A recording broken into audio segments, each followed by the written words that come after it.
शांति शांति। श्रुतिस्मृतिपुराणानाम् आलयम् करुणालयम् नमामि भगवत्पादम् शङ्करम् लोकशङ्करम्। नमामि भगवत्पादशङ्करम् लोकशङ्करम्। वन्दे तम् सच्चिदानन्दम् यतिवर्यम् महामतिम् वेदवेदान्तसारज्ञम् सद्गुरुम् प्रणतोऽस्म्यहम्।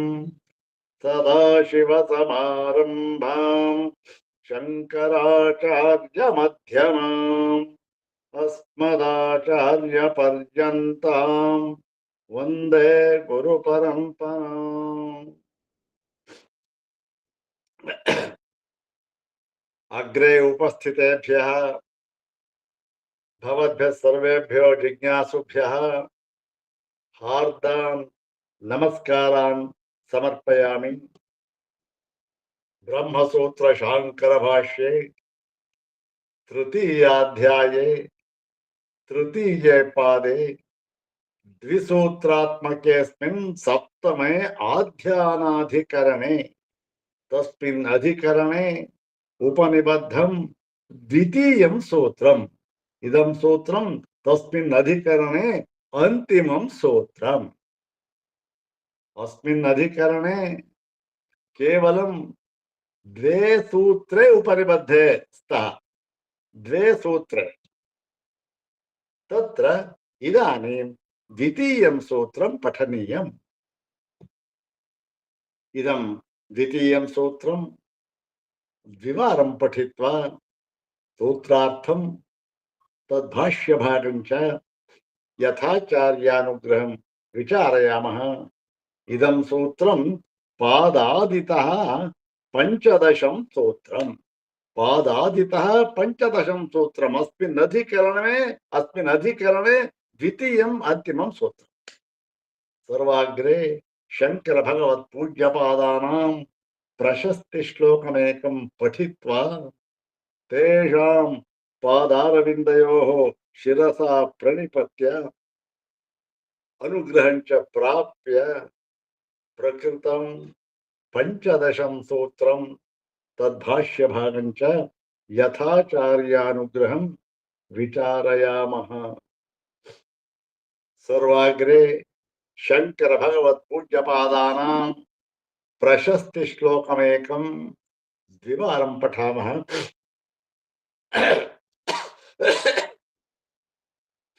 ओम काले शिवः क्रमवशात् कलिदोषदुष्टे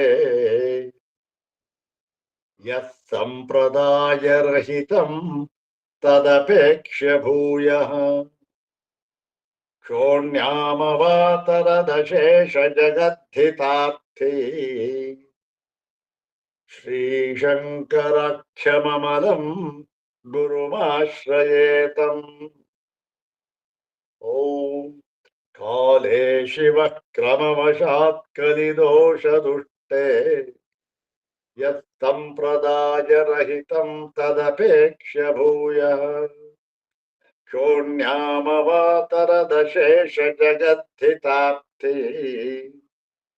श्रीशङ्करक्षममलं गुरुमाश्रयेतम्। श्रीशङ्करक्षममलं गुरुमाश्रयेतम्।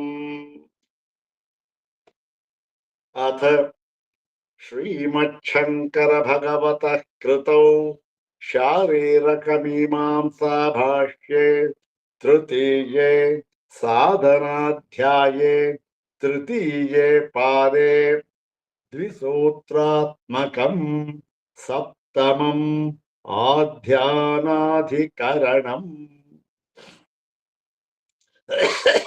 ओम आध्यानाय प्रयोजनाभावात् ओम आत्मशब्दाच्च इमे द्वे सूत्रे तस्मिन् आध्यानाधिकरणे उपनिबद्धे भगवता बादरायणेन सर्वज्ञेन ಆಚಾರ್ಯೇಣ अस्मिन् अधिकरणे प्रकृतं द्वितीयं सूत्रं द्विवारं पठामः। ओम आत्मशब्दाच्च ओम आत्मशब्दाच्च ಇದು ಆಧ್ಯಾನಾಧಿಕರಣದಲ್ಲಿ ಉಪನಿಬದ್ಧವಾಗಿರತಕ್ಕಂತಹ ಎರಡನೆಯ ಕೊನೆಯ ಸೂತ್ರ. ಮೊದಲನೆಯ ಸೂತ್ರದಲ್ಲಿ ಸಿದ್ಧಾಂತವನ್ನೆಲ್ಲ ಹೇಳಿ ಆಗಿತ್ತು. ಕಠೋಪನಿಷತ್ತಿನ ವಿಷಯವಾಕ್ಯವನ್ನು ತೆಗೆದುಕೊಂಡು ಇಂದ್ರಿಯೇಭ್ಯ ಪರಾಖ್ಯರ್ಥ ಅರ್ಥೇಭ್ಯಶ್ಚ ಪರಂ ಮನಃ ಮನಸಸ್ತು ಪರ ಬುದ್ಧಿ ಬುದ್ಧೇರಾತ್ಮ ಮಹಾನ್ ಪರಃ ಮಹತಃ ಪರಂ ಅವ್ಯಕ್ತಂ ಅವ್ಯಕ್ತಾತ್ ಪುರುಷಃ ಅಂತ ಹೇಳಿ ಆ ಪುರುಷನನ್ನ ಏನೇನು ಅಲ್ಲಿಂದ ಪರ ಅಂದ್ರೆ ಅದಕ್ಕಿಂತ ಹೆಚ್ಚಿನದದ್ದು ಯಾವುದೂ ಇಲ್ಲ ಅಂದ್ಬಿಟ್ಟು ಒಂದು ಮಾತು ಹೇಳಿದ್ರು, ಸಾಕಾಷ್ಠ, ಅದು ಕಟ್ಟ ಕಡೆಯದು, ಅದಕ್ಕಿಂತ ಮಿಗಿಲಾದದ್ದು ಎಂಬತಕ್ಕಂಥದ್ದು ಯಾವುದು ಇಲ್ಲ ಅಂತ ಹೇಳಿ ಸಾಕಾಷ್ಠ ಅಂತ ಹೇಳಿ ಮತ್ತೆ ಸಾ ಪರಾಗತಿ, ಪ್ರತಿಯೊಬ್ಬ ಜೀವಿಯಿಂದಲೂ ಪಡೆಯಲ್ಪಡಬೇಕಾಗಿರತಕ್ಕಂತಹ ಹೊಂದಬೇಕಾಗಿರತಕ್ಕಂತಹ ಪರಮೋಚ್ಚ ಪದವಿಯದು, ಗತಿಯದು. ಮತ್ತೆ ಆ ಗತಿಯನ್ನ ತಿಳಿದುಕೊಂಡ ಮೇಲೆ ಏನಾಗುತ್ತೆ, ಅಯ್ಯಯ್ಯೋ ಪರಮೋಚ್ಚ ಗತಿ ಇದು, ನಾನು ಇದನ್ನ ಪಡಿಬೇಕು ಅಂದ್ಕೊಂಡಿದ್ದೆ, ಹಾಗಲ್ಲ, ನನ್ನದು ತಪ್ಪು ತಿಳುವಳಿಕೆಯಾಗಿತ್ತು, ನಾನು ಯಾವತ್ತೂ ಕೂಡ ಸ್ವತಃ ಸಿದ್ಧನಾದ ಪರಮಾರ್ಥ ತತ್ವವೇ ನಾನಾಗಿದ್ದೇನೆ, ನನಗಿಂತ ಭಿನ್ನವಾದ ಯಾವ ತತ್ವವೂ ಕೂಡ ಸ್ವತಂತ್ರವಾಗಿ ಇರುವುದಿಲ್ಲ, ಇರುವುದಕ್ಕೆ ಸಾಧ್ಯವಿಲ್ಲ ಅಂತ ತಿಳ್ಕೊಳ್ತಾನೆ. ಇದು ನಿನ್ನೆ ಈ ತೈತ್ತಿರೀಯೋಪನಿಷತ್ತಿನಲ್ಲಿಯೂ ಕೂಡ ಇದರ ಸ್ವಲ್ಪ ಭಾಗ ಹೇಳಿತ್ತು. ಈ ಒಂದು ಜ್ಞಾನ ಏನು, ನಾನು ಈ ಪರಮಾರ್ಥ ತತ್ವ, ಯಾವ ಉಪನಿಷತ್ ಪ್ರತಿಪಾದ್ಯವಾಗಿರತಕ್ಕಂಥ ಪರಮಾರ್ಥ ತತ್ವ ಇದೆಯಲ್ಲ, ಅದಕ್ಕೂ ಮತ್ತೆ ನನಗೂ, ನನಗೊಂದು ಯಾರು ಕರ್ತರು, ಅದನ್ನ ಅಧ್ಯೇತೃ, ಅದನ್ನ ಅಧ್ಯಯನ ಮಾಡತಕ್ಕವನು, ಯಾವ ಭೇದವೂ ಇಲ್ಲದೆ ಅಭೇದ ರೂಪದಿಂದ ಆ ತತ್ವವೇ, ಆ ಪರಮ ಪದವೇ ನಾನಾಗಿದ್ದೇನೆ ಎಂಬುದಾಗಿ ತಿಳಿದುಕೊಳ್ಳುತ್ತಾನೆಯೋ, ಇದೇನಿದು, ಇವೆಲ್ಲ ಉಪನಿಷತ್ತಿನಲ್ಲಿ ಹೇಳಲ್ಪಟ್ಟಿದೆ, ಹೌದಾನೆ? ಇದನ್ನ ತಿಳಿದುಕೊಳ್ಳುವುದಕ್ಕೆ ಏನಂತ ಹೆಸರು? ವಾಕ್ಯಾರ್ಥ ಜ್ಞಾನ. ವಾಕ್ಯಾರ್ಥ ಜ್ಞಾನ ಅಂದ್ರೆ ಯಾವ ವಾಕ್ಯಾರ್ಥ ಜ್ಞಾನ ಅಂದ್ರೆ ಉಪನಿಷತ್ ವಾಕ್ಯಾರ್ಥ ಜ್ಞಾನ. ಉಪನಿಷತ್ತುಗಳಲ್ಲಿ ಹೇಳಿರತಕ್ಕಂತಹ ವಾಕ್ಯದ ಅರ್ಥ ಅದನ್ನ ತಿಳಿದು, ಅದನ್ನ ಜ್ಞಾನ ಅಂತಂದ್ರೆ ಏನು? ಜ್ಞಾನ ಅಂತಂದ್ರೆ ಅನುಭವಕ್ಕೆ ತಂದುಕೊಂಡು, ಅದೆಲ್ಲವನ್ನೂ ಕೂಡ ಅನುಭವಕ್ಕೆ ತಂದುಕೊಂಡು, ಯಾವುದನ್ನ? ಆ ಏಕತ್ವವನ್ನ ಅನುಭವಕ್ಕೆ ತಂದುಕೊಂಡು, ಯಾವುದು ತಂದುಕೊಂಡು ಅಂದ್ರೆ ತಂದುಕೊಂಡು ಆಮೇಲೆ ಅಂತಿಲ್ಲ, ತಂದುಕೊಳ್ಳುವುದು ಅಂತಂದ್ರೆ ಒಂದೇ, ಮೋಕ್ಷವನ್ನು ಪಡೆದುಕೊಳ್ಳುವುದು ಅಂದ್ರೆ ಒಂದೇ. ಪಡೆದುಕೊಳ್ಳುವುದು ಇಲ್ವೇ ಇಲ್ಲ, ಎಲ್ಲಿ ಪಡೆದು ಮೋಕ್ಷ ಅಂತಂದ್ರೆ ಒಂದೇ. ಹೀಗೆ ಇದೇನಿದು, ಇದಕ್ಕೆ ಸದ್ಯೋಮುಕ್ತಿ, ಸದ್ಯೋಮುಕ್ತಿ ಅಂತ ಹೆಸರು, ಹೌದ್ ತಾನೆ? ಈಗ ಈ ಪ್ರಕೃತ ಇಲ್ಲಿಯೂ ಕೂಡ ಕೆಲವು ಉಪಾಸನೆಗಳನ್ನು ಹೇಳಿದ್ದಾರೆ. ಆ ಉಪಾಸನೆಗಳನ್ನು ಕೂಡ ಪ್ರಧಾನವಾಗಿ ಯಾತಕ್ಕೆ ಹೇಳಿದ್ದಾರೆ ಅಂದ್ರೆ, ಯಾವಾಗ ವಾಕ್ಯಾರ್ಥ ಜ್ಞಾನದಿಂದ ಮಾತ್ರ ಮುಕ್ತಿ ಅಂತ ಹೇಳಿದ್ರು, ಆಗ ಈ ಉಪಾಸನೆಗಳಿಗೆ ಸ್ಥಳವೇ ಇಲ್ವಲ್ಲ, ಸ್ಥಾನವೇ ಇಲ್ವಲ್ಲ, ಕೇವಲ ವ್ಯರ್ಥ, ಇದು, ಇದರಿಂದ ಏನೂ ಪ್ರಯೋಜನವಿಲ್ಲ ಅಂತ ಎಂದಿಗೂ ನಾವು ಭಾವಿಸಬಾರದು.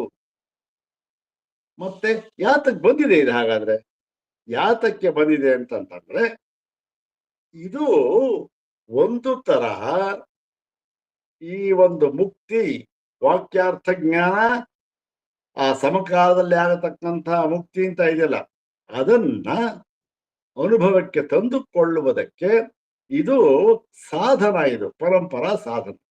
ಹಾಗಾಗಿ ಇದೇನಾಗಿದೆ, ಇದರಿಂದ ಉಪಾಸನೆಯಿಂದ ಮುಕ್ತಿ ಇದರಿಂದಲೂ ಆಗುತ್ತೆ ಅಂತ ಹೇಳಿದ್ರೆ ಅದು ಕ್ರಮದಿಂದ ಆಗುತ್ತೆ ಅಂತ ಅರ್ಥ. ಏನು ಕ್ರಮದಿಂದ ಆಗುತ್ತೆ? ಓಹೋ, ಹಾಗಾದ್ರೆ ಗೊತ್ತಾಯ್ತು, 3 ತರಹ ಮುಕ್ತಿ ಇದೆ ಅಥವಾ 2 ತರಹ ಮುಕ್ತಿ ಇದೆ. ಯಾವುದು? ಒಂದು ಸದ್ಯೋಮುಕ್ತಿ, ಈ ಜನ್ಮದಲ್ಲಿ ಈಗ ಆಗತಕ್ಕಂತಹ ಮುಕ್ತಿ. ಇನ್ನೊಂದು ವಿದೇಹ ಮುಕ್ತಿ ಅಥವಾ ಕಾಲಾಂತರ ಮುಕ್ತಿ ಅಥವಾ ಕ್ರಮ ಮುಕ್ತಿ ಅಂತಕ್ಕಂತಹದ್ದು. ಕ್ರಮ ಮುಕ್ತಿ ಆಗತಕ್ಕಂಥದ್ದೆಲ್ಲ ಯಾವಾಗ? ಕಾಲಾಂತರದಲ್ಲಿ. ಓಹೋ, 2 ತರ ಇದೆ ಅಂದ್ರೆ 2 ತರಹ ಅಂತ ಇಲ್ಲ. ಇರುವುದೇ ಒಂದೇ ಒಂದು ಸಾಧನ, ಒಂದೇ ಒಂದು ಸಾಧನ ಮುಕ್ತಿಗೆ. ಯಾವುದದು? ವಾಕ್ಯಾರ್ಥ ಜ್ಞಾನ. ವಾಕ್ಯಾರ್ಥ ವಿಚಾರಣ ಅಧ್ಯವಸಾನ ನಿರ್ವೃತ್ತಾ ಹಿ ಬ್ರಹ್ಮಾವಗತಿ ನ ಅನುಮಾನಾದಿ ಪ್ರಮಾಣಾಂತರ ನಿರ್ವೃತ್ತ. ಸೂತ್ರ ಭಾಷ್ಯ ಮೊಟ್ಟ ಮೊದಲಲ್ಲಿ ಆಚಾರ್ಯರು ಹೇಳಿಬಿಟ್ಟಿದ್ದಾರೆ. ವಾಕ್ಯಾರ್ಥ ವಿಚಾರಣಾಧ್ಯವಸಾನ ನಿರ್ವೃತ್ತಾ ಹಿ ಬ್ರಹ್ಮಾವಗತಿ. ನೋಡ್ರಿ, ವಾಕ್ಯಾರ್ಥ, ಉಪನಿಷದ್ ವಾಕ್ಯಾರ್ಥ, ಉಪನಿಷದ್ ವಾಕ್ಯಗಳ ಅರ್ಥವನ್ನ ಸಂಪ್ರದಾಯ ಕ್ರಮದಿಂದ ತಿಳಿದು ಅದನ್ನ ಅನುಭವಕ್ಕೆ ತಂದುಕೊಂಡಿದೆಯಲ್ಲ, ಅದು ಅನುಭವಕ್ಕೆ ತಂದುಕೊಳ್ಳುವುದಿದೆಯಲ್ಲ, ಅದು ಅದರಿಂದ ಮುಕ್ತಿ, ಅದು ಮುಕ್ತಿ. ಮತ್ತೆ ಇನ್ಯಾವುದರಿಂದಲೂ ಮುಕ್ತಿ ಇಲ್ಲ ಅಂತ ಹೇಳಿದ್ದಾರೆ. ಹಾಗಾದ್ರೆ ಇದೆಲ್ಲ ಬಂತು? ಯಾವುದು? ಕ್ರಮ ಮುಕ್ತಿ, ಉಪಾಸನೆ, ಅವಕ್ಕೆಲ್ಲ ಏನು ಅಂದ್ರೆ ಕ್ರಮ ಮುಕ್ತಿ, ವಿದೇಹ ಮುಕ್ತಿ ಅಂತಕ್ಕಂಥದ್ದೆಲ್ಲ ಏನು ಅಂದ್ರೆ ಕೇವಲ ವಾಚಾರಂಭಣ ಮತ್ತೆ ವ್ಯವಹಾರಕ್ಕೋಸ್ಕರವಾಗಿ ಹೇಳ್ತಕ್ಕಂಥದ್ದು. ಮುಕ್ತಿ ಅಂದ್ರೆ ಒಂದೇ ಒಂದು, ಯಾವುದು? ವಾಕ್ಯಾರ್ಥ ಜ್ಞಾನ ಆಯ್ತು, ಮುಕ್ತಿ ಆಯ್ತು ಅಷ್ಟೆ. ವಾಕ್ಯಾರ್ಥ ಜ್ಞಾನ ಆಯ್ತು ಅಂತಂದ್ರೆ ಒಂದೇ, ಅವ್ರು ಮುಕ್ತನಾದ ಅಂತಂದ್ರು ಇರೋದು ಒಂದೇ ಒಂದು ಮುಕ್ತಿ. ಮತ್ತೆ ಇದನ್ನ ಯಾಕೆ ಹೇಳಿದ್ದಾರೆ ಅಂತಂದ್ರೆ, ಒಂದು ಆ ಒಂದು ಉಪಾಸನೆಯಲ್ಲಿ ಉಪಾಸನೆಗೆ ಉಪನಿಷತ್ತುಗಳಲ್ಲಿ ಪ್ರಧಾನವಾದ ಸ್ಥಾನವನ್ನು ಕೊಟ್ಟಿದ್ದಾರೆ. ಇದನ್ನ ಬಿಟ್ಬಿಟ್ಟಿಲ್ಲ. ಉಪನಿಷತ್ತುಗಳಲ್ಲಿ ಬೇಕಾದಷ್ಟು ಉಪಾಸನೆಗಳನ್ನು ಹೇಳಿದ್ದಾರೆ. ಅದಕ್ಕೂ ಒಂದು ಅರ್ಥವನ್ನ ಕೊಡುವುದಕ್ಕೆ, ಮತ್ತೆ ಅದು ನಿಷ್ಪ್ರಯೋಜಕವಲ್ಲ, ಅದು ಕೂಡ ಈ ಒಂದು ಮುಕ್ತಿಯ ಸಾಧನವಾಗಿದೆ ಎಂಬುದನ್ನು ತೋರಿಸುವುದಕ್ಕೋಸ್ಕರ ಇವನ್ನೆಲ್ಲ ಹೇಳ್ತಾ ಇದ್ದಾರೆ ಅಷ್ಟೆ. ಮತ್ತೆ ವಿದೇಹ ಮುಕ್ತಿ ಅಥವಾ ಕ್ರಮ ಮುಕ್ತಿ ಅಂದ್ರಲ್ಲ, ಅದೇನು? ನಿಜವಾಗಿ ಕ್ರಮ ಮುಕ್ತಿ ಅಂತ ಅಲ್ಲ. ಏನು ಕ್ರಮ ಮುಕ್ತಿ ಅಂದ್ರೆ, ನೋಡಿ, ಯಾವುದೋ ಉಪಾಸನೆ ಮಾಡ್ದ, ಪಂಚಾಗ್ನಿ ಉಪಾಸನೆ ಅಂತ ಹೇಳ್ಕೊಳ್ಳಿ. ಪಂಚಾಗ್ನಿ ಉಪಾಸನೆ ಮಾಡ್ದ, ಅವನಿಗೆ ಏನಾಯ್ತು? ಅವನಿಗೆ ಸತ್ಯಲೋಕ ಪ್ರಾಪ್ತಿ ಆಯ್ತು. ಸತ್ಯಲೋಕ ಪ್ರಾಪ್ತಿ ಅಂದ್ರೆ ಬಂದ, ಹಿರಣ್ಯ ಗರ್ಭಲೋಕ ಪ್ರಾಪ್ತಿ ಅಂದ್ರೆ ಒಂದು ಎಲ್ಲ ಬಂದ, ಸತ್ಯಲೋಕ ಪ್ರಾಪ್ತಿ ಆಯ್ತು. ಸತ್ಯಲೋಕ ಪ್ರಾಪ್ತಿ ಆದ್ಮೇಲೆ ಏನಾಯ್ತು ನೋಡಿ? ಉಪಾಸನೆಯನ್ನ ಮಾಡಿದ ಮೇಲೆ ಅವನಿಗೆ ಈಗ ಉಪಾಸನಾ ಕಾಲದಲ್ಲಿ ಪ್ರಾಪ್ತವಾಗಿರ್ಲಿಲ್ಲ, ಅದು ಉಪಾಸನೆಯನ್ನ ಮಾಡಿದ ಮೇಲೆ ಏನಾಯ್ತು? ಆ ಒಂದು ಲೋಕ ಪ್ರಾಪ್ತವಾಯ್ತು. ಎಲ್ಲ ಬಹಳ ಮುಖ್ಯವಾದ ಪದಗಳು. ಪ್ರಾಪ್ತವಾಯ್ತು. ಪ್ರಾಪ್ತವಾದ ಮೇಲೆ ಏನಾಯ್ತು? ಪ್ರಾಪ್ತವಾದ ಮೇಲೆ ಆ ಉಪಾಸನಾ ಫಲವಾದ ಎಲ್ಲ ಭೋಗಗಳನ್ನು ಅಲ್ಲಿ ಅನುಭವಿಸಿದ. ಆಯ್ತು. ಯಾರು ಅನುಭವಿಸ್ತಾರೇನೋ? ಕರ್ತೃತ್ವ, ಭೋಕ್ತೃತ್ವ ಎಲ್ಲ ಅಲ್ಲೂ ಇದೆ. ಹಿರಣ್ಯಗರ್ಭ, ಬ್ರಹ್ಮಲೋಕ, ಸತ್ಯಲೋಕದಲ್ಲೂ ಇದೆ, ಇಟ್ಕೊಂಡಿದ್ದಾನೆ. ಅಲ್ಲೂ ದೇಹ ಇದೆ. ಯಾಕೆಂದ್ರೆ ಅನುಭವಿಸ್ಬೇಕಲ್ಲ. ಯಾವುದೋ ಸುಖ ಅನುಭವಿಸ್ಬೇಕಾದ್ರೆ ಅದಕ್ಕೆ ಇಂದ್ರಿಯಗಳ ಸಹಾಯ ಇಲ್ಲದೆ ಯಾವುದನ್ನೂ ಕೂಡ ಅನುಭವಿಸುವುದಕ್ಕೆ ಸಾಧ್ಯವೇ ಇಲ್ಲ. ಇದಕ್ಕೆಲ್ಲ ಇಂದ್ರಿಯಗಳಿಗೆಲ್ಲ ಪ್ರಧಾನವಾದ ಒಂದು ಅಂಶ ಯಾವುದು? ಸೂತ್ರಧಾರ ಯಾವುದು? ಮನಸ್ಸು. ಹೀಗಾಗಿ ಇಂದ್ರಿಯ, ಈ ಒಂದು ಅಂತಃಕರಣ ಅಂತಕ್ಕಂಥ ಮನಸ್ಸು, ಬುದ್ಧಿ, ಚಿತ್ತ, ಅಹಂಕಾರ ಅಂತ ಬಂದೇ ಇಲ್ಲ. ಇವೆಲ್ಲ ಇಲ್ಲದೆ ಇದ್ರೆ ಯಾವುದನ್ನು ಕೂಡ ಅನುಭವಿಸುವುದಕ್ಕೆ ಆಗುವುದಿಲ್ಲ. ಹಾಗಾಗಿ ಸತ್ಯಲೋಕದ ಭೋಗವನ್ನು ಅನುಭವಿಸುವುದಕ್ಕೆ ಆ ಸತ್ಯಲೋಕಕ್ಕೆ ಹೇಳಿ ಮಾಡಿಸಿದಂತಹ ಒಂದು ಶರೀರ ಬೇಕು. ಅದನ್ನು ದಿವ್ಯ ಶರೀರ ಅಂತ ಹೇಳಿ ಮತ್ತೆ ಶರೀರ ಅಂತಂದ್ರೆ ಇಂದ್ರಿಯಗಳು ಎಲ್ಲ ಬೇಕು, ಎಲ್ಲ ಅಲ್ಲಿ ಈ ಮುಖಾಂತರ ಅವನು ಸುಖವನ್ನ ಅನುಭವವನ್ನು ಅವನ ಜೊತೆಯಲ್ಲೇ ಇರ್ತಾನೆ. ಆಮೇಲೆ ಏನಾಯ್ತು, ಆಮೇಲಿಂದ ಏನಾಯ್ತು, ಇವನ ಆ ಉಪಾಸನಾ ಪ್ರಭಾವದಿಂದಲೂ ಮತ್ತೆ ಆ ಒಂದು ಸಂಸ್ಕಾರ ಬಲದಿಂದಲೂ ಕೂಡ, ಇಷ್ಟೊಂದು ಮಾಡಿದ್ನಲ್ಲ, ಆ ಸಂಸ್ಕಾರ ಬಲದಿಂದಲೂ ಕೂಡ ಇವನಿಗೆ ಏನಾಗುತ್ತೆ, ಆ ಒಂದು ಆ ಸತ್ಯಲೋಕದ ಆ ಒಂದು ಅವಧಿ ಮುಗಿದಾಗ ಏನಾಗುತ್ತೆ, ಪುನಃ ಇವನು ಎಲ್ಲಿಗೂ ವಾಪಸ್ ಹೋಗೋದಿಲ್ಲ. ಏನಾಗುತ್ತೆ, ಆ ಸತ್ಯಲೋಕದಲ್ಲಿರ್ತಕ್ಕಂಥ ಅಧ್ಯಕ್ಷ ಅವನು, ಆ ಅಧ್ಯಕ್ಷ ಏನ್ ಮಾಡ್ತಾರೆ, ಸೋಧ್ಯಕ್ಷೇ ತದುಪಗಮಾದಿಭ್ಯ ಸೂತ್ರ ಮುಂದೆ ಬರುತ್ತೆ ರಾತ್ರಿ ಪಾದ, ಸೋಧ್ಯಕ್ಷೇ ತದುಪಗಮಾದಿಭ್ಯ ಅಂತ. ಆ ಅಲ್ಲಿನ ಅಧ್ಯಕ್ಷರಾದ ಹಿರಣ್ಯಗರ್ಭ ಬ್ರಹ್ಮನಿಂದ ಇವನಿಗೆ ಏನಾಯ್ತು, ಉಪದೇಶ ಆಯ್ತು. ಉಪದೇಶ ಆಯ್ತು, ವಾಕ್ಯಾರ್ಥೋಪದೇಶ. ಯಾವ ಉಪದೇಶ? ವಾಕ್ಯೋಪದೇಶ. ಯಾವ ವಾಕ್ಯೋಪದೇಶ? ಉಪನಿಷದ್ ವಾಕ್ಯೋಪದೇಶ ಅಲ್ಲಿ ಆಯ್ತು. ಆದ್ಮೇಲೆ ಏನಾಯ್ತು, ಇವನ ಮನಸ್ಸು ಸಂಸ್ಕೃತವಾಗಿತ್ತು, ಹದವಾಗಿತ್ತು. ಒಂದು ಸರಿ ಆ ಸತ್ಯ ಹಿರಣ್ಯಗರ್ಭ ಸೂರ್ಯ ಏನ್ ಮಾಡ್ದ, ತತ್ವಮಸಿ ಅಂತ ಹೇಳ್ದ. ಇವನು ಓಹೋ ಅಹಂ ಬ್ರಹ್ಮಾಸ್ಮಿ ಅಂತ ತಿಳ್ಕೊಂಡ. ತತ್ವಮಸಿ ವಾಕ್ಯದ ಅವಾಕ್ಯಾರ್ಥ ಇವನಿಗೆ ಆಗೋಯ್ತು. ಯಾಕೆ? ಸಂಸ್ಕಾರ ಬರದಿತ್ತು, ಎಲ್ಲ ಇತ್ತು, ಆಗೋಯ್ತು. ಅಲ್ಲೇನಾಯ್ತು, ಅಲ್ಲೂ ಅಷ್ಟೇ ತತ್ವಮಸಿ ಎಂಬ ವಾಕ್ಯವನ್ನ ಕೇಳಿ ಶ್ರವಣ ಮಾಡಿ ಅದು ಅನುಭವಕ್ಕೆ ಬಂದ ಕೂಡಲೇ ಮುಕ್ತರಾಗ್ಬಿಟ್ಟ. ಅಯ್ಯಯ್ಯೋ, ಯಾವ ಸತ್ಯಲೋಕ, ಯಾವ ಬ್ರಹ್ಮಲೋಕ, ನನಗಿಂತ ಬೇರೆ ಆದ ಬ್ರಹ್ಮ ಅಂತ ಒಬ್ಬ ಇದ್ದಾನ, ಎಲ್ಲ ಒಂದು ಇದೆ, ಮುಕ್ತ ಸ್ಥಿತಿ ಬಂದ್ಬಿಟ್ಟ. ಅಲ್ಲೂ ಕೂಡ ಏನಾಯ್ತು, ಸದ್ಯ ಮುಕ್ತಿನೇ. ಅದ್ರ ವ್ಯತ್ಯಾಸ ಏನು, ಕ್ರಮ ಮುಕ್ತಿ ಯಾಕೆ ಹೇಳ್ತಾ ಇದ್ದೇವೆ ಅಂತಂದ್ರೆ ಒಂದೇ ಒಂದು ವ್ಯತ್ಯಾಸ. ಅಲ್ಲಿ ವಾಕ್ಯಾರ್ಥ ಜ್ಞಾನ ಸಮಕಾಲ ಮುಕ್ತಿ ಹಿರಣ್ಯಗರ್ಭ ಲೋಕದಲ್ಲಿ ಪ್ರಾಪ್ತವಾಯ್ತು ಅವನಿಗೆ. ಕೆಲವರಿಗೆ ಅದು ಈ ನಮ್ಮ ಭೂಲೋಕದಲ್ಲೇ ಪ್ರಾಪ್ತವಾಗಬಹುದು, ಯಾವ ಲೋಕದಲ್ಲಿ ಬೇಕಾದರೂ ಪ್ರಾಪ್ತವಾಗಬಹುದು. ಈ ಲೋಕದಲ್ಲೇ ಪ್ರಾಪ್ತವಾದರೆ ಸದ್ಯೋಮುಕ್ತಿ, ಹಿರಣ್ಯಗರ್ಭ ಲೋಕದಲ್ಲೋ ಇನ್ಯಾವುದೋ ಲೋಕದಲ್ಲೋ ಕೈಲಾಸದಲ್ಲೋ ವೈಕುಂಠದಲ್ಲೋ ಪ್ರಾಪ್ತವಾದರೆ ಅದು ಕ್ರಮ ಮುಕ್ತಿ ಅಂತ ಏನು ಹೇಳ್ಬೇಕಾದ್ದಿಲ್ಲ. ಅಲ್ಲೂ ಸದ್ಯೋಮುಕ್ತಿನೇ. ಮುಕ್ತಿಯಲ್ಲಿ ಎರಡು ಭೇದ ಅಂತ ಇಲ್ಲ. ಕ್ರಮ ಮುಕ್ತಿ, ಸದ್ಯೋಮುಕ್ತಿ, ವಿದೇಹ ಮುಕ್ತಿ, ಆ ಮುಕ್ತಿ, ಯಾವ ಮುಕ್ತಿ ಒಂದೇ. ಈ ಸದ್ಯ ಮುಕ್ತಿ ಇದೇನು, ವಾಕ್ಯಾರ್ಥ ಜ್ಞಾನ ಸಮಕಾಲೇ ಏವತ್ತು ಪರ್ಯವಸಿತೋ ಭವತಿ, ಕೇವಲ ಶಬ್ದ ಪ್ರಕಾಶಿತಾರ್ಥ ಜ್ಞಾನ ಮಾತ್ರ ನಿಷ್ಠ ವ್ಯತಿರಿಕ್ತಾಭಾವ.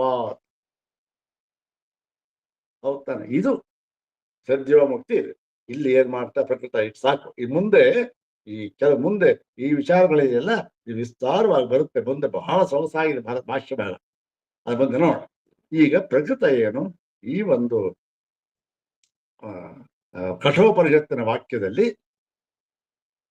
ಏನು ಇಂದ್ರಿಯಭ್ಯ ಪರಾಚರ್ಥಾರ್ಥೆ ಬೆಚ್ಚ ಪರಮನಃ ಅಂತ ಬಂದಿದೆಯಲ್ಲ, ಇವೆಲ್ಲವೂ ಕೂಡ ಏಕವಾಕ್ಯವೋ ಅಥವಾ ವಾಕ್ಯ ಭೇದ ಇದೆಯೋ?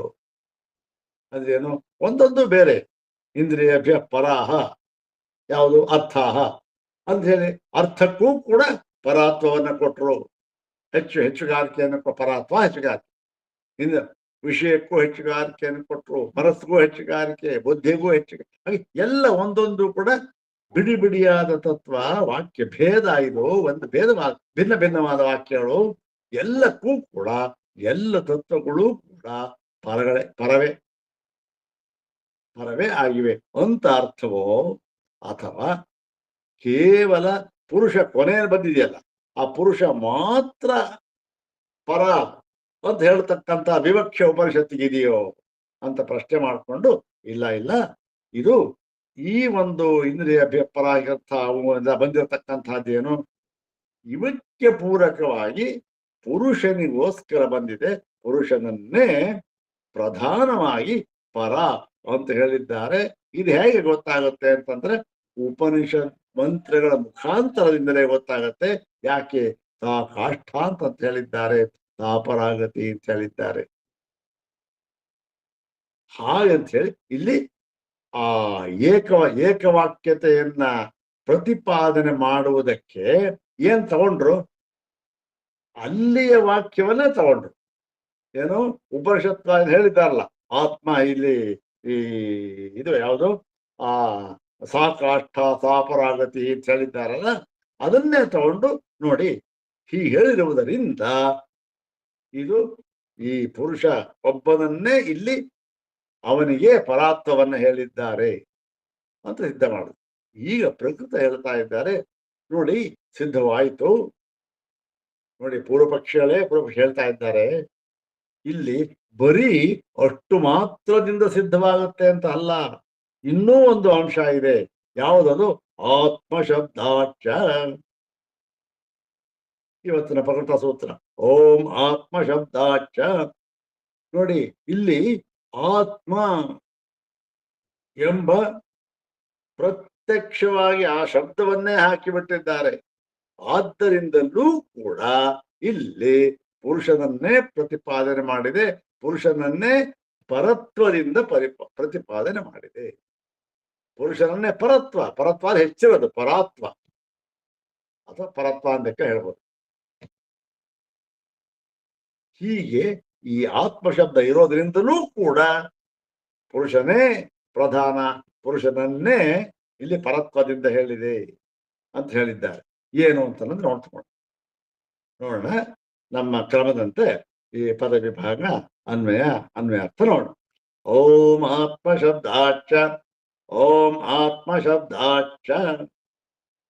ಆತ್ಮಶಬ್ದಾತ್ ಚ ಇತಿ ಪದದ್ವಯಾತ್ಮಕವಿದಂ ಸೂತ್ರಂ ದ್ವಿಪದಾತ್ಮಕವಿದಂ ಸೂತ್ರಂ.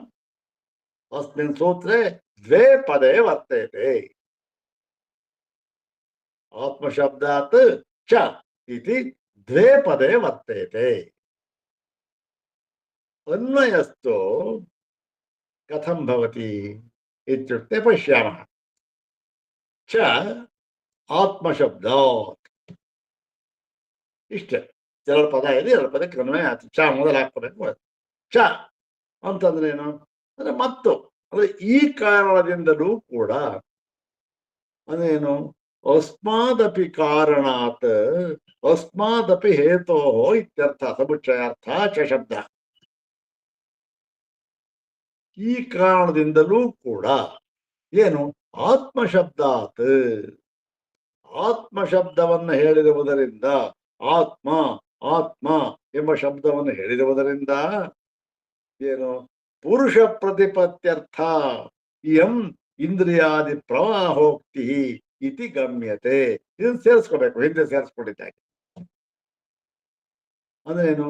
ಆತ್ಮಶಬ್ದವನ್ನ ಪ್ರಯೋಗ ಮಾಡಿರುವುದರಿಂದಲೂ ಕೂಡ ಇಲ್ಲಿ ಈ ಇಂದ್ರಿಯಾಭ್ಯ ಪರಾಖ್ಯರ್ಥ ಅರ್ಥೇ ಬೆಚ್ಚ ಪರಮನ ಅಂತ ಇಂದ್ರಿಯ, ವಿಷಯ, ಮನಸ್ಸು, ಬುದ್ಧಿ, ಮಹತ್ತತ್ವ ಮತ್ತೆ ಅವ್ಯಕ್ತ ಇದೆಯಲ್ಲ, ಪುರುಷ ಇಷ್ಟು ಹೇಳಿದ್ದರೂ ಕೂಡ ಇಲ್ಲಿ ಆತ್ಮಶಬ್ದವಿರುವುದರಿಂದ ಪ್ರತಿಯೊಂದನ್ನೂ ಕೂಡ ಹೆಚ್ಚು ಅಂತ ಹೇಳಿಲ್ಲ. ಕೇವಲ ಪುರುಷನನ್ನ ಅವನೇ ಪರತತ್ವ ಎಂಬುದಾಗಿ ಪ್ರತಿಪತ್ಯರ್ಥ ಅಂದ್ರೆ ತಿಳಿದುಕೊಳ್ಳುವ ಸಲುವಾಗಿ ಎಂ ಇಂದ್ರಿಯಾದಿ ಪ್ರವಾಹೋಕ್ತಿ. ಇವ ಈ ಇಂದ್ರಿಯವೇ ಮೊದಲಾದ ಪ್ರವಾಹ. ಇಂದ್ರಿಯ, ವಿಷಯ, ಮನಸ್ಸು, ಬುದ್ಧಿ, ಆಮೇಲಿಂದ ಮಹತ್ತತ್ವ, ಆಮೇಲಿಂದ ಅವ್ಯಕ್ತ, ಮತ್ತೆ ಈ ಪ್ರವಾಹ ಇದೆಯಲ್ಲ, ಪ್ರವಾಹ ಕಂಟಿನ್ಯೂಯೇಷನ್ ಅಂತ ಸರಣಿ ಬಂದಿರತಕ್ಕಂಥದ್ದು ಇತಿ ಗಮ್ಯತೆ ಎಂಬುದಾಗಿ ಗೊತ್ತಾಗುತ್ತದೆ. ಹೇಗೆ ಗೊತ್ತಾಗುತ್ತೆ? ಕಾರಣ ಏನು? ಆತ್ಮಶಬ್ದಾತ್, ಆತ್ಮಶಬ್ದ ಪ್ರಯೋಗ. ಆತ್ಮಶಬ್ದ ಬರುವುದರಿಂದ ಎಲ್ಲಿ ಬಂದಿದೆ, ಏನ್ ಬಂದಿದೆ ಅಂತ ಅನ್ನೋದನ್ನ ಭಾಷ್ಯಕಾರರು ಹೇಳ್ತಾರೆ.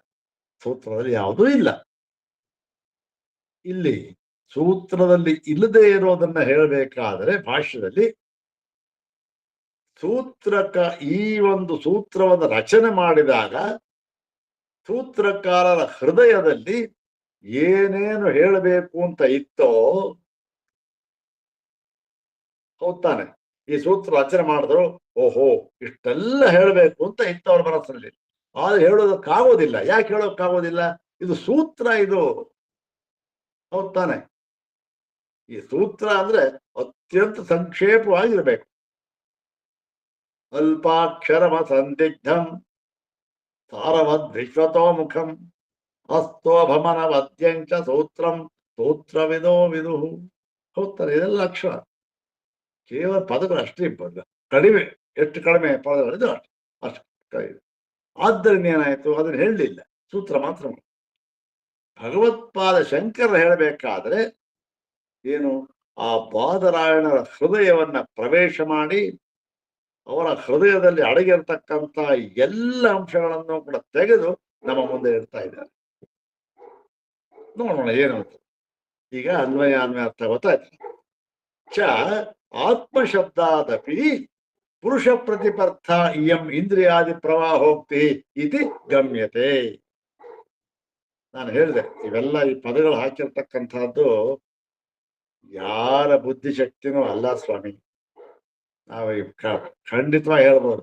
ಹೇಳ್ಬಿಟ್ಟು ಪಾತ್ರ, ಓ ಏನ್ರಿ ಏನಪ್ಪಾ ಅನ್ವಯ ಈ ತರ ಹೇಳ್ಬಿಡ್ತಾರೆ, ಎಂತದೂ ಇಲ್ಲ. ಎಲ್ಲವೂ ಕೂಡ ಭಾಷ್ಯದಲ್ಲಿ ಶಂಕರ ಭಗವತ್ಪಾದರು ಕನ್ನಡಿ ತರ ಬರೆದಿಟ್ಬಿಟ್ಟಿದ್ರೆ ಅವ್ರು ನೋಡ್ಬೇಕಷ್ಟೆ. ಕನ್ನಡಿ ಇದೆ ನಮ್ಮ ಮುಂದೆ, ನಾವು ಕಣ್ಬಿಟ್ಟು ನೋಡ್ಬೇಕಷ್ಟೆ. ಇನ್ನೇ ನೋಡ್ದೆ ನಮ್ ತಪ್ಪು. ಈ ಯಾವುದು ಅನ್ವಯವಾಗಲಿ ಅನ್ವಯಾರ್ಥ ಆಗಲಿ ಸ್ವಕಪೋಲ ಕಲ್ಪಿತ ಅಂತಕ್ಕಂಥದ್ದು ಇಲ್ಲವೇ ಇಲ್ಲ.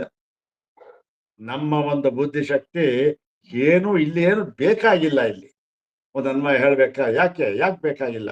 ಅಯ್ಯಯ್ಯೋ, ಭಾಷ್ಯಕಾರರು ಅಲ್ಲಿ ಇಟ್ಟು ಬಿಟ್ಟಿದ್ದಾರೆ ಬರೆದು. ಏನಂದ್ರೆ ನಾವು ಆ ಭಾಷ್ಯ ಪೂರ್ತಿ ಓದ್ಬಿಟ್ಟು ಅಲ್ಲಿ ಬಂದಿರುತ್ತೆ ವಾಕ್ಯಗಳು, ಅನ್ವಯದ ಆ ವಾಕ್ಯದಲ್ಲಿ ಹಾಕೋಬೇಕಷ್ಟೇ, ಇನ್ನೇನು ಮಾಡ್ಬೇಕ. ಇವೆಲ್ಲ ಭಾಷ್ಯ ಬಂದಿರತಕ್ಕಂಥ ವಾಕ್ಯಗಳೇ ಅನ್ವಯದಲ್ಲಿ. ಆತ್ಮಶಬ್ದಾತಪಿ ಪುರುಷ ಪ್ರತಿಪತ್ಯರ್ಥ ಇಯಂ ಇಂದ್ರಿಯಾದಿ ಪ್ರವಾಹೋಕ್ತಿ ಇತಿ ಗಮ್ಯತೆ. ಭಾಷ್ಯವಾಕ್ಯವೇ ಇದು ಏನಿಲ್ಲ, ನಮ್ಮ ಸ್ವತಂತ್ರವಾದ ಯಾವುದೂ ಇಲ್ಲ. ನೋಡೋಣ. ಇತಶ್ಚ ಭಾಷ್ಯ ಭಾಗ ನೋಡೋಣ, 342. ಇತಶ್ಚ ಪುರುಷ ಪ್ರತಿಪತ್ಯರ್ಥ ಇಲ್ಲೇ ಇದೆಯಲ್ಲ, ಇತಶ್ಚ ಪುರುಷ ಪ್ರತಿಪತ್ಯರ್ಥ ಏವ ಇಯಂ ಇಂದ್ರಿಯಾದಿ ಪ್ರವಾಹ ಹೋಗ್ತೀವಿ. ಇದನ್ನ ಸೇರಿಸ್ಕೊಂಡ್ರೆ ಮುಗೀತು. ಓ ಏನಪ್ಪಾ ಎಷ್ಟು ಚೆನ್ನಾಗಿ ಹೇಳ್ಬಿಟ್ಟ ಅನ್ವಯನ. ಅಂತದೂ ಇಲ್ಲ ಅನ್ವಯ, ಏನು ಎಲ್ಲ ಭಗವತ್ಪಾದ ಬರೆದಿಟ್ಟಿರ್ತಕ್ಕಂಥ ಅಷ್ಟೆ. ನೋಡಿ ಇರ್ಲಿ, ಇಲ್ಲಿ ಪುರುಷ ಪ್ರತಿಪತ್ಯರ್ಥ ಏವ ಇಂ ಇಂದ್ರಿಯಾದಿ ಪ್ರವಾಹ. ಈ ಇಂದ್ರಿಯಾದಿ ಪ್ರವಾಹ ಹೋಗ್ತಿ ಅಂತಂದೇನು? ಇಂದ್ರಿಯ, ವಿಷಯ, ಮನಸ್ಸು, ಬುದ್ಧಿ, ಅಹಂಕಾರ, ಮಹತ್ತತ್ವ, ಮತ್ತೆ ಈ ಒಂದು ಅವ್ಯಕ್ತ, ಮತ್ತೆ ಪುರುಷ ಇದೆಯಲ್ಲ, ಇವೆಲ್ಲಗಳ ಇಂದ್ರಿಯಗಳೇ ಮೊದಲಾದ ಪ್ರವಾಹ ಇದೆಯಲ್ಲ, ಇದನ್ನ ಹೇಳಿರ್ತಕ್ಕಂಥದ್ದು ಉಕ್ತಿ ಹೇಳಿರ್ತಕ್ಕಂಥ. ಯಾಕೆ ಅಂದ್ರೆ ಪುರುಷ ಪ್ರತಿಪತ್ಯರ್ಥ ಏವ. ಇಲ್ಲಿ ಪುರುಷ ಪ್ರತಿಪತ್ಯರ್ಥ ಅಂತ ದೀರ್ಘ ಮಾಡಬೇಕು. ಯಾಕೆಂದ್ರೆ ಪ್ರವಾಹೋಕ್ತಿ ಅಂತ ಇದೆ. ಪ್ರವಾಹೋಕ್ತಿ ಯಾವ ಲಿಂಗ? ಸ್ತ್ರೀಲಿಂಗ. ಅದರಿಂದ ಪುರುಷ ಪ್ರತಿಪತ್ಯರ್ಥ ಏವ ಇಯಂ ಇಂದ್ರಿಯಾದಿ ಪ್ರವಾಹೋಕ್ತಿ. ಈ ಇಂದ್ರಿಯಾದಿ ಪ್ರವಾಹವನ್ನು ಹೇಳತಕ್ಕಂಥದ್ದು ಪುರುಷನನ್ನ ತಿಳಿದುಕೊಳ್ಳುವುದಕ್ಕೋಸ್ಕರ ಪುರುಷ ಪ್ರಧಾನವಾಗಿ ಹೇಳಿದ್ದಾರೆ. ಪುರುಷ ಪ್ರಧಾನ ಅಂದ್ರೆ ಪುರುಷ ತತ್ವ ಪ್ರಧಾನವಾಗಿ ಹೇಳಿದ್ದಾರೆ. ಸಾಕಾಷ್ಟ ತಾಪರಾಗತಿ. ಮತ್ತು ಇದು ಹೇಗೆ ಗೊತ್ತಾಗುತ್ತೆ? ಹಿಂದೆ ಹೇಳಿದ್ರು ಸಾಕಾಷ್ಟ ಸಾಪರಾಗತಿ ಅಂತ ಹೇಳಿದ್ದಾರೆ, ಅದರಿಂದ ಗೊತ್ತಾಗತ್ತೆ ಅಂತ. ಇಲ್ಲಿ ಇನ್ನೊಂದು ಕಾರಣ ಹೇಳ್ತಾ ಇದ್ದಾರೆ. ಇನ್ನೊಂದು ಕಾರಣ, ಅದಕ್ಕೋಸ್ಕರ ಕ್ಷ ಶಬ್ದವನ್ನ ಹಾಕಿದ್ದಾರೆ. ಮತ್ತು ಕೂಡ ಚ ಇದೆಯಲ್ಲ, ಚ ಆತ್ಮ ಮತ್ತು ಕೂಡ. ಏನ್ ಮತ್ತು ಇನ್ಯಾವ ಕಾರಣ ಇದೆ ಅಂತಂದ್ರೆ, ಯತ್ ಕಾರಣಂ ಯಾತಕ್ಕೆ ಅಂತಂದ್ರೆ, ಯೇಷ ಸರ್ವೇಷು ಭೂತೇಷು ಗೂಢೋತ್ಮಾನ ಪ್ರಕಾಶತೆ ದೃಶ್ಯತೆ ತ್ವಗ್ರ್ಯಯ ಬುದ್ಧ್ಯ ಸೂಕ್ಷ್ಮಯ ಸೂಕ್ಷ್ಮದರ್ಶಿಭಿ ಅಂತ ಮಂತ್ರ ಇದೆಯಲ್ಲಪ್ಪ. ಏನು ಮಂತ್ರ? ಇದರ್ಥ ಏನು? ಯೇಷಃ ಸರ್ವೇಷು ಭೂತೇಷು ಗೂಢೋತ್ಮ, ಗೂಢ ಆತ್ಮ, ಗೂಢಾತ್ಮ. ಯೇಷ ಇವನು ಅಂದ್ರೆ ಯಾರು? ಪ್ರಕೃತಾಯಿ ಪುರುಷ ಅಂತ. ಪುರುಷ ಸರ್ವೇಷು ಭೂತೇಷು ಎಲ್ಲ ಭೂತಗಳಲ್ಲಿಯೂ ಕೂಡ. ಭೂತ ಅಂದ್ರೆ ಏನು? ಯಾವ್ಯಾವುದು ಇದೆ ಅಂತ ಇದೆಯೋ ಅವೆಲ್ಲ ಭೂತಗಳೇ. ಭವಂತೀತಿ ಭೂತಾನಿ. ಭೂತಗಳಲ್ಲಿಯೂ ಕೂಡ ಏನು? ಗೂಢೋತ್ಮ, ಗೂಢ ಆತ್ಮ.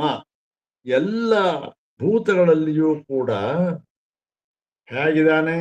ಸ್ವರೂಪದಿಂದ ಇದ್ದಾನೆ ಇವನು, ಆದರೆ ಏನಾಗಿದ್ದಾನೆ? ಗೂಢ, ಗೊತ್ತಾಗ್ತಾ ಇಲ್ಲ. ಎಲ್ಲ ಭೂತಗಳಲ್ಲಿಯೂ ಕೂಡ ಇವನು ಸ್ವರೂಪದಿಂದಲೇ ಇದ್ದರೂ ಕೂಡ ಯಾರಿಗೂ ಗೊತ್ತಾಗ್ತಾ ಇಲ್ಲ, ಗೂಢನಾಗಿದ್ದಾನೆ. ನ ಪ್ರಕಾಶತೆ, ಗೊತ್ತಾಗ್ತಾನೆ ಇಲ್ಲ ಯಾರು. ಓ ಹಾಗಾದ್ರೆ ಇಲ್ಲ ಅನ್ಬೋಣ, ಯಾರು ಗೊತ್ತಾಗೋದೇ ಇಲ್ಲ. ಆಗಿಲ್ಲ. ಗೂಢೋತ್ಮಾನ ಪ್ರಕಾಶತೆ ಅಂತ ಸಾಮಾನ್ಯವಾಗಿ ಹೇಳಿದ್ದು. ಸಾಮಾನ್ಯವಾಗಿ ಅವನ ಪ್ರಕಾಶ ಇಲ್ಲ, ಅದು ಗೊತ್ತಾಗೋದಿಲ್ಲ, ಯಾರಿಗೂ ಗೊತ್ತಾ. ಆದರೆ ದೃಶ್ಯತೆ ತ್ವಗ್ರೇಯ ತು ತು ಅಂದ್ರೆ ಆದರೆ, ಅಗ್ರೇಯ ಬುದ್ಧಿಯ ದೃಶ್ಯತೆ. ಅಗ್ರೇಯ ಬುದ್ಧಿಯ ಅಂದ್ರೆ ಸೂಕ್ಷ್ಮವಾಗಿರತಕ್ಕಂಥ ಅಗ್ರೇಯ.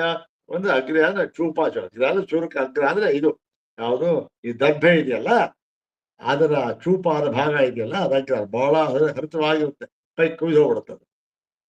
ಅಂದ್ರೆ ಆ ಸೂಕ್ಷ್ಮ ಮತಿಯಿಂದ ನೋಡಿದಾಗ ದೃಶ್ಯತೆ, ಅವನು ಕಾಣುತ್ತಾನೆ. ಏನ್ ಮಾಡ್ಬೇಕು ನಾವು? ಸೂಕ್ಷ್ಮದರ್ಶಿಯಾಗಿ ನೋಡ್ಬೇಕು ಅಷ್ಟೆ. ಸೂಕ್ಷ್ಮದರ್ಶಿಯಾಗಿ ನೋಡ್ಬೇಕು ಅಂದ್ರೆ ಏನು? ಸೂಕ್ಷ್ಮದರ್ಶಿ ಅಂತಂದ್ರು ಒಂದು, ಸೂಕ್ಷ್ಮ ದರ್ಶನ ಅಂತಂದ್ರು ಒಂದೇ, ಈ ವಾಕ್ಯಾರ್ಥ ಜ್ಞಾನ ಅಂತಂದ್ರು ಒಂದೇ. ವಾಕ್ಯಾರ್ಥ ಜ್ಞಾನ ಆಯ್ತು, ಆ ನೋಡಿದ್ರೆ ನಮಗೆ ಅವನು ಕಾಣ್ತಾನೆ. ಆದರೆ ಸಾಮಾನ್ಯವಾಗಿ ಏನು? ಏಷಃ ಪುರುಷಃ ಸರ್ವೇಷು ಭೂತೇಷು ಗೂಢಾತ್ಮ ಸನ್. ಅಂದ್ರೆ ಅವನು ಗೂಢನಾಗಿ ಸ್ವರೂಪನಾಗಿ ಇದ್ದುಕೊಂಡು ನ ಪ್ರಕಾಶತೆ, ಪ್ರಕಾಶಿಸುವುದಿಲ್ಲ. ಆದರೆ ಅಗ್ರ್ಯಯ ಬುದ್ಧಿಯ, ಸೂಕ್ಷ್ಮಯ ಬುದ್ಧಿಯ, ಸೂಕ್ಷ್ಮವಾದ ಹರಿತವಾದ ಬುದ್ಧಿಯಿಂದ ನೋಡಿದಾಗ ಆ ಸೂಕ್ಷ್ಮದರ್ಶಿಭಿ, ಆ ನೋಡುವವನಿಗೆ ಕಾಣುತ್ತೆ, ಇವನಿಗೆ ವ್ಯಕ್ತವಾಗುತ್ತೆ, ಇವನಿಗೆ ಅನುಭವವಾಗುತ್ತೆ ಅಂತ ಹೇಳಿ ಏನ್ ಹೇಳಿದ್ದಾರೆ ಇಲ್ಲಿ? ಇತಿ ಪ್ರಕೃತಂ ಪುರುಷಂ ಆತ್ಮ ಇತ್ಯಾಹ. ಅದೇನು? ಇವನು ಪ್ರಕಾಶಗೊಳ್ಳುತ್ತಾನೆ. ಯಾವನವನು? ಗೂಢ ಆತ್ಮ. ಏಷ ಸರ್ವೇಷು ಭೂತೇಷು ಗೂಢ ಆತ್ಮ ನ ಪ್ರಕಾಶತೆ ತು ಅಗ್ರೇಯ ಬುದ್ಧಿಯ ಸೂಕ್ಷ್ಮಯ ದೃಶ್ಯತೆ ಪ್ರಕಾಶತೆ. ಅಷ್ಟೇ. ಆತ್ಮ ಇದ್ದಾಳೆ, ಇವನು ಆತ್ಮ ಅಂತ ಹೇಳಿದ್ದಾರಲ್ಲ, ಹಾಗೆ ಇವನು ಆತ್ಮ ಅಂತ ಹೇಳಿದ್ದಾರೆ. ಅತಶ್ಚ ಅನಾತ್ಮತ್ವಂ ಇತರೇಷ ವಿವಕ್ಷಿತ ಮಿತಿ ಗಮ್ಯತೆ. ಇಲ್ಲಿ ಈ ಪುರುಷನನ್ನ ಮಾತ್ರ ಅವನನ್ನೇ ನಿರ್ದಿಷ್ಟವಾಗಿ ಆತ್ಮ ಎಂದು ಹೇಳಿರುವುದರಿಂದ ಇನ್ನು ಇತರೇಶ, ಇನ್ನು ಮಿಕ್ಕದ್ದಿದೆಯಲ್ಲ, ಯಾವುದನು? ಇಂದ್ರಿಯ, ವಿಷಯ, ಮನಸ್ಸು, ಬುದ್ಧಿ, ಮತ್ತೆ ಅಹಂಕಾರ, ಮತ್ತೆ ಅವ್ಯಕ್ತ, ಅವೆಲ್ಲ ಇದೆಯಲ್ಲ, ಪ್ರವಾಹ, ಅವೆಲ್ಲವನ್ನೂ ಕೂಡ ಇತರೆ ಅನಾತ್ಮತ್ವಂ ವಿವಕ್ಷಿತಂ ಇತಿ ಗಮ್ಯತೆ. ಅವೆಲ್ಲವೂ ಕೂಡ ಅನಾತ್ಮ ಆಗಿದೆ ಎಂದು ಉಪನಿಷತ್ತು ಹೇಳುತ್ತಿದೆ ಎಂಬುದಾಗಿ ಗೊತ್ತಾಗುತ್ತದೆ. ಯಾಕೆ? ಆತ್ಮ ಶಬ್ದವನ್ನು ಪ್ರಯೋಗ ಮಾಡಿರುವುದರಿಂದ. ಯಾವುದಕ್ಕೆ ಪ್ರಯೋಗ ಮಾಡಿದ್ದಾರೆ? ಪುರುಷನಿಗೆ ಪ್ರಯೋಗ ಮಾಡಿದ್ದಾರೆ. ಗೂಢ ಆತ್ಮ ನ ಪ್ರಕಾಶತೆ. ಏಷಃ, ಏಷಃ ಅಂದ್ರೇನು? ಏಷಃ ಪುರುಷ ಅಂಥೇಳಿ ಅವನ ಆತ್ಮ ಅಂತ ಹೇಳಿದ್ದಾರೆ. ತಸ್ಯೈವ ಚ ದುರ್ವಿಜ್ಞಾನತಾಂ ಸಂಸ್ಕೃತಮತಿ ಗಮ್ಯತಾ ಚ ದರ್ಶಯತಿ. ಬೇರೆ ಎಲ್ಲವೂ ಕೂಡ ಅನಾತ್ಮತ್ವ ಅಂತ ಹೇಳಿದ್ರು, ಮತ್ತೆ ತಸ್ಯೈವ ಚ, ಯಾರನ್ನ? ಆ ಪುರುಷ ಇದ್ದಾನಲ್ಲ ಅವನನ್ನ ಮಾತ್ರವೇ ಏನು? ದುರ್ವಿಜ್ಞಾನತಾಂ ಅಂದ್ರೆ ಏನು? ಈ ಒಂದು ಸಂಸ್ಕೃತ ಮತಿ ಗಮ್ಯತ, ಅವನನ್ನ ಈ ಸಾಮಾನ್ಯವಾಗಿ ಲೌಕಿಕವಾದ ಒಂದು ಎಲ್ಲ ಯಾವುದೇ ಸಾಧನೆಯಿಂದಲೂ ಕೂಡ ಅವನನ್ನ ಪಡೆಯುವುದಕ್ಕಾಗುವುದಿಲ್ಲ. ಅವನನ್ನ ಮತ್ತೆ ಯಾತ್ರೆಯನ್ನು ಪಡೆಯಬಹುದು? ಸೂಕ್ಷ್ಮದರ್ಶಿ ಅಗ್ರಯ ಬುದ್ಧ ಅಂತಿದೆಯಲ್ಲ, ಅದಕ್ಕೆ ಸಂಸ್ಕೃತ ಮತಿ ಗಮ್ಯತ. ಅಗ್ರಯ ಬುದ್ಧ ಅಂತಂದ್ರೆ ಏನು? ಸಂಸ್ಕೃತ ಬುದ್ಧ ಅಂತಂದ್ರೆ ಸಂಸ್ಕೃತ ಮತ್ಯ. ಸಂಸ್ಕೃತವಾದ ಮತಿಯಿಂದ, ಬುದ್ಧಿಯಿಂದ ಏನಾಗುತ್ತೆ? ಗಮ್ಯತ, ಅವನು ಪಡೆದುಕೊಳ್ಳಬಹುದು ಎನ್ನುವುದನ್ನು ಹೇಳ್ತಾ ಇದೆ. ತದ್ವಿಜ್ಞಾನಾಯ ಇವ, ಮತ್ತೆ ಅದನ್ನ ತಿಳಿದುಕೊಳ್ಳುವುದಕ್ಕೋಸ್ಕರವಾಗಿಯೇ ಮುಂದಿನ ಮಂತ್ರದಲ್ಲೇ ಕಠೋಪನಿಷತ್ತರು ಹೇಳಿದ್ರು, ಯಚ್ಛೇದ್ವಾಂಗ್ ಮನಸಿ ಪ್ರಾಜ್ಞ ಇತಿ. ಏನು ಇದು? ಯಚ್ಛೇದ್ವಾಂಗ್ ಮನಸಿ ಪ್ರಾಜ್ಞ ತದ್ಯಚ್ಛೇ ಜ್ಞಾನಾತ್ಮನಿ ಜ್ಞಾನಮಾತ್ಮನಿ ಮಹತಿ ನಿಯಚ್ಛೇ ತದ್ಯಚ್ಛೇಚ್ಛಾಂತ ಆತ್ಮನಿ. ಅವತ್ತಾನೆ ಕಠೋಪನಿಷತ್ತು ನಮಗೆಲ್ಲ ನಾವು ಅಧ್ಯಯನ ಮಾಡಿದ್ದೇವೆ. ಇತಿ ಆಧ್ಯಾನಂ ವಿದಧಾತಿ. ಹೀಗೆ ಯಚ್ಛೇತ್ ಅಂತ ಹೇಳಿ ಒಂದು ವಿಧಿ ಅದು ಹೇಳಿದ್ದಾರೆ. ಏನು? ಈ ಒಂದು ಯಚ್ಛೇದ್ ವಾಂಗ್ ಮನಸ್ಸಿ ಪ್ರಾಜ್ಞ, ವಾಕ್ಕನ ಮನಸ್ಸಿನೆಲ್ಲ ಒಂದು ಜ್ಞಾನದಲ್ಲಿ ಹೇಳಿದ್ದಾರೆ ಮುದ್ದಕ್ಕೊಂದು. ಕೊನೆಗೇನಾದ್ರು ಶಾಂತೆ ಆತ್ಮನಿ ಯಚ್ಛೇ, ಶಾಂತನಾದ ಆತ್ಮನ ಹೇಳಿದ್ದಾರಲ್ಲ. ಇವೆಲ್ಲವೂ ಕೂಡ ಇದು ಆಧ್ಯಾನಂ, ಈ ಆಧ್ಯಾನವನ್ನ ಇಲ್ಲಿ ಹೇಳಿದ್ದಾರೆ, ವಿಧಿಸಿದ್ದಾರೆ. ಈಗ ಇಲ್ಲಿ ಆಧ್ಯಾನ ಅಂತಂದ್ರೆ ಏನು ಅಂತ ಅನ್ನೋದನ್ನ ನನ್ನ ಹೇಳಿದೆ, ಆ ಅರ್ಥ ತಗೊಳ್ಬೇಕು. ತತ್ ವ್ಯಾಖ್ಯಾತಂ ಆನುಮಾನಿಕಮಪ್ಯೇಕೇಷಾಂ ಇತ್ಯತ್ರ.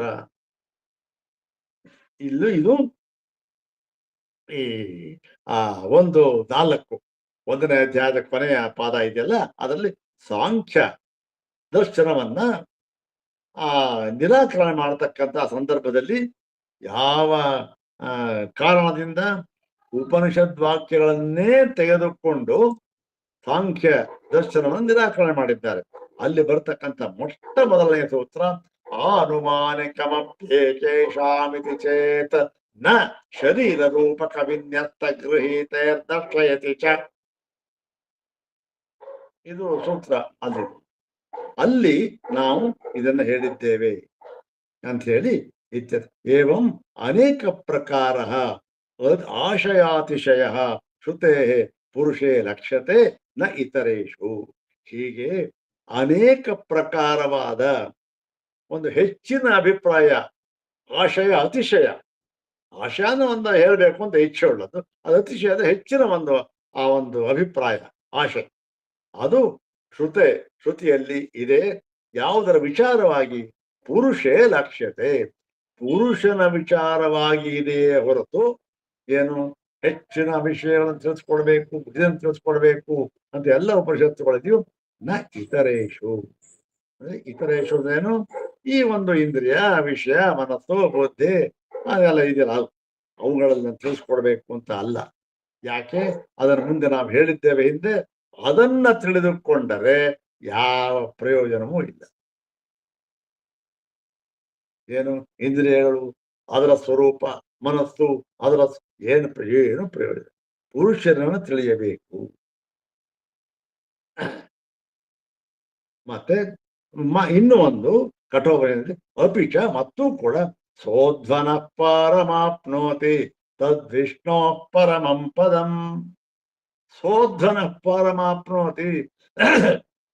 ಅಧ್ವನ ಅಂತಂದ್ರೆ ಇದು ಗತಿ, ದಾರಿ. ಇದು ಪರಮ. ಅಧ್ವನ ಪಾರಂ ಅಂದ್ರೆ ಗತಿಯ ಕೊನೆಯನ್ನ ಮುಟ್ಟುತ್ತಾನೆ. ಅದೇನೋ ಪರಮಪದ ಅಂತ, ಪರಮಗತಿ ಅಂತ. ಪರಮಗತಿಯನ್ನ ಇವನು ಪಡೆಯುತ್ತಾನೆ. ಅದ್ಯಾವುದದು? ತದ್ವಿಷ್ಣು ಪರಮಂ ಪದಂ. ಅದು ವಿಷ್ಣುವಿನ ಪರಮಪದ. ಅದೇ ಪರಮಪದ, ಪರಮಗತಿ, ಪರಮಾಗತಿ, ಪರಮಪದ. ವಿಷ್ಣು ಅಂದ್ರೇನು? ವಿಷ್ಣು ಅಂದ್ರೆ ಇಲ್ಲಿ ಈ ಒಂದು ಈ ವೈಕುಂಠನಾಥ, ವೈಕುಂಠಪತಿ ಅಂತಲ್ಲ. ವಿಷ್ಣು ಅಂತಂದ್ರೆ ಯಾವ ತತ್ವವೋ ಎಲ್ಲವನ್ನೂ ಕೂಡ, ಎಲ್ಲವನ್ನು ಅಂದ್ರೆ ನಾಮರೂಪಾತ್ಮಕವಾಗಿ ಇರತಕ್ಕಂತಹ, ಇಲ್ಲದೆ ಇರತಕ್ಕಂತಹ ತತ್ವ, ಇಲ್ಲದೆ ಇರತಕ್ಕಂತಹ ಕಲ್ಪಿತ ಯಾವುದು ಎಲ್ಲವನ್ನೂ ಕೂಡ ವ್ಯಾಪಿಸಿಕೊಂಡಿದೆಯೋ ಅದಕ್ಕೆ ಹೆಸರಾಯಿತು ವಿಷ್ಣು. ವಿಷ್ಣು ಅಂತ ಆ ಒಂದು ಪದಕ್ಕೆ ಹೆಸರಾಯಿತು ವೈಷ್ಣವ ಪದ. ವೈಷ್ಣವ ಪದ ಅಂತಂತ. ವೈಷ್ಣವ ಪದ ಅಂದ್ರೆ ಯಾವುದು? ವೈಕುಂಠ ಅಂತ ಅರ್ಥ ಅಲ್ಲ. ಇರ್ಲಿ, ವೈಷ್ಣವ, ವಿಷ್ಣು ಪರಮ ಪದ. ಯಾವುದದು? ಅಧ್ವನ ಪರಮಾಪ್ನೋತಿ, ಪರಮಗತಿ. ಅಧ್ವನ ದಾರಿ, ಅದರ ಪರಮ. ಪಾರಂ ಅಂದ್ರೆ ದಳವನ್ನ ಮುಟ್ತಾನೆ, ದಾರಿಯ ದಳವನ್ನ, ಕೊನೆಯನ್ನು ಮುಟ್ತಾನೆ. ವಿಜ್ಞಾನ ಸಾರಥಿರ್ಯಸ್ತು ಮನಃ ಪ್ರಗ್ರಹವಾನ್ ನರಃ ಸೋಧ್ವನ ಪಾರಮಾಪ್ನೋತಿ ತದ್ವಿಷ್ಣೋ ಪರಮಂ ಪದಂ. ಕಠೋಪನಿಷತ್ತು ಅತ್ಯಂತ ಅದ್ಭುತವಾಗಿ ಶ್ರೇಷ್ಠವಾದ ಉಪನಿಷತ್ತು. ಎಂತೆಂಥ ಮಂತ್ರ ಇದೆ ಅಲ್ಲಿ ನೋಡಿ. ಇರ್ಲಿ. ಕಿಂ ತದ್ ಅಧ್ವನ ಪರಂ ವಿಷ್ಣೋ ಪರಮಂ.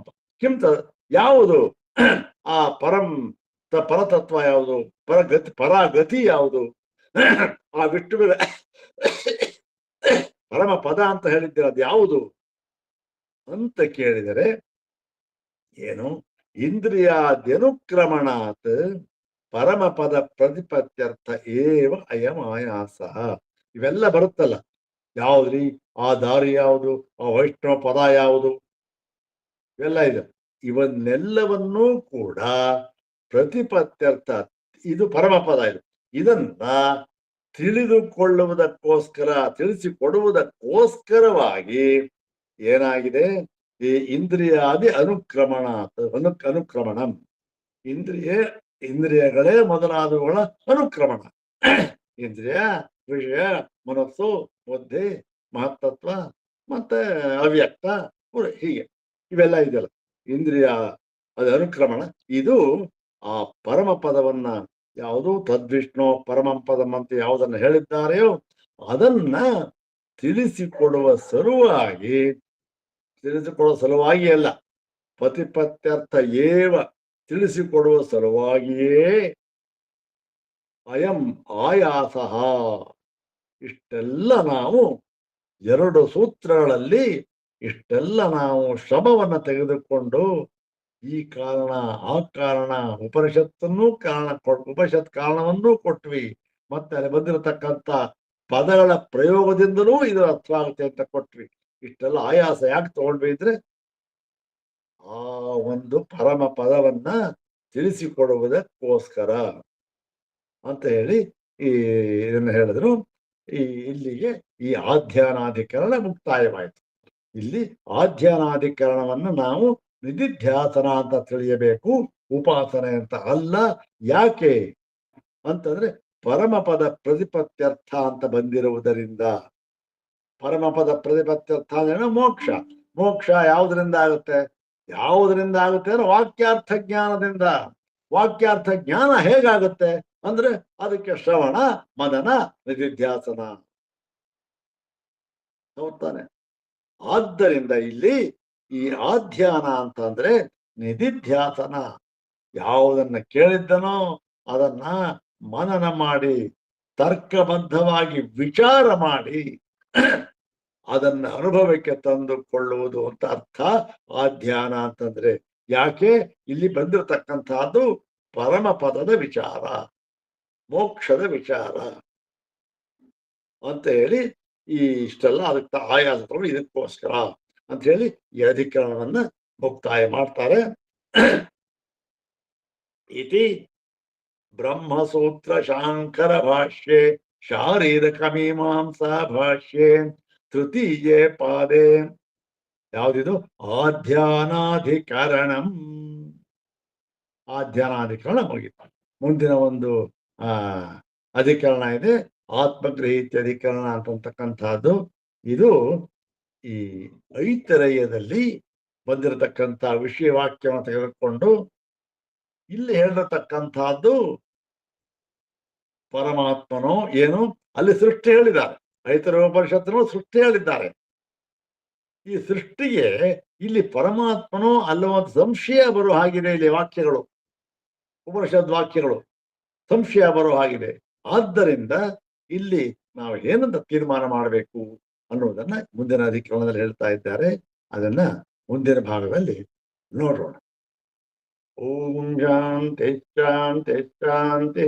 ಓಂ ತತ್ಸತ್.